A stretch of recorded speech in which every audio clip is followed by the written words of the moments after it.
안녕하십니까. 저는 아주대학교 병원 재활의학과 언어치료사 안동녀입니다. 오늘 제가 말씀드릴 주제는 영유아 아동들의 언어 지도입니다. 아동이 성장하여 사회 속에서 살아가기 위해 선행되어야 할 조건 중 하나는 의사소통일 것입니다. 이러한 의사소통도 아동이 기어다니다가 차츰 걷고 뛰게 되는 단계처럼 일정한 단계를 밟아 나가서 이루어지게 됩니다. 그 과정 중에서 발달이 더디거나 혹은 남들과는 다른 방식으로 자라는 아동들이 있고, 그로 인해 타인들과 의사소통에 어려움을 겪게 되는 경우가 발생하기도 합니다. 오늘 저는 이러한 언어 발달 지연이나 다른 방식의 언어 발달을 보이는 아동들에게 언어 자극을 주는 방법들에 대해 말씀드리고자 합니다.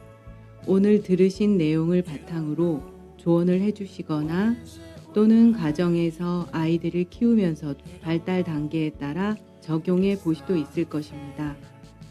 먼저 한국 아동들의 언어 발달 단계를 간단히 살펴보겠습니다. 0개월에서 60개월 아동들의 말소리 발달, 의미 발달, 문장 구조 발달, 사용 발달 측면으로 나누어 보겠습니다. 대표적으로 24개월 아동들을 보면 말소리 면에서 시옷, 지읒 계열음, 리을 음소를 제외한 대부분의 소리를 만들어낼 수 있고, 의미 면에서 동사의 다양성이 점차 증진되고, 문장 구조 면에서 두낱말 조합이 가능하며, 활용 면에서 자기중심적인 사고로 인해 자기주장형 의사소통 형태를 주로 보입니다.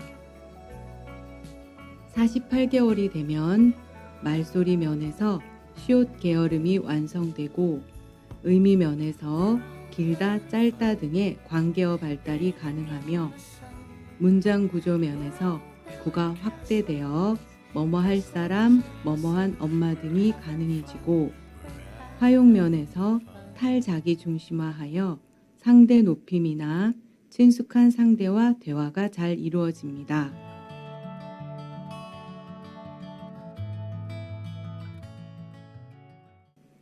이러한 기준치가 있지만 동일한 연령에 따라서도 편차가 큰 편이라 아동이 언어 문제가 있는 것인지 기다려봐도 되는 것인지 판단하기에 애매한 경우가 많습니다.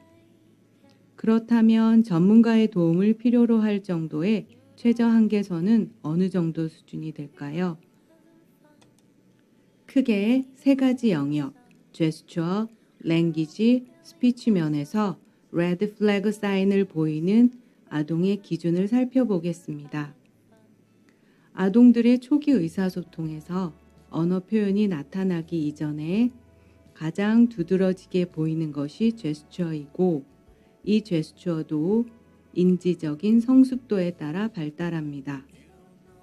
단순하게 원하는 물건을 손을 뻗어서 지적하는 지시적인 제스처가 1세 6개월이 되어도 나타나지 않을 때, 고개를 숙여 인사하거나 손을 흔들어 인사하는 등의 관습적인 제스처가 2세가 되어도 나타나지 않을 때, 3세가 되어도 머리에 양손을 얹고 뛰는 신용을 하며 토끼를 표현하는 등의 상징적인 제스처가 나타나지 않을 때에 전문가의 도움을 필요로 하는 시점이라고 볼 수 있을 것입니다.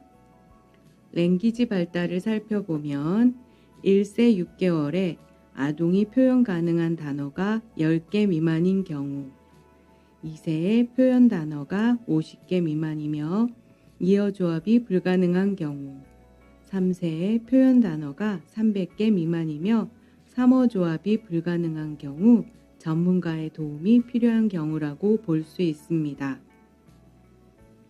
스피치 발달을 살펴보면 3세인데 아동의 발화를 알아듣기 힘들 정도로 발음이 불명료한 경우, 4세에도 지읒 계열음 발음이 불가능한 경우, 5세에도 시옷 계열음 발음이 불가능한 경우에도 문제가 된다고 볼 수 있습니다. 앞에서 열거한 이러한 연령에 맞는 특징들을 보이지 않을 때 우선 전문가에게 의뢰하여 검사를 하게 하고 이후 조언에 따라 언어 치료를 받거나 또는 적극적인 자극을 주면서 기다리도록 하면 되겠습니다. Too long, but what's on your mind tonight? I love it when we can laugh together. That kind of thing, it just makes me feel better. I'm gonna give this just one try. Oh, what if I told you you took my breath away?